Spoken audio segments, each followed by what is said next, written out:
భద్రాచలము పుణ్యక్షేత్రము అంతా రామమయం. భక్తుడు భద్రుని కొండగా మార్చి కొలువై ఉన్న స్థలం.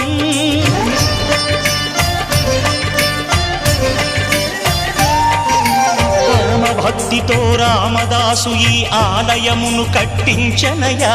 సీతారామ లక్ష్మణులకు ఆభరణములే చేయించనయా.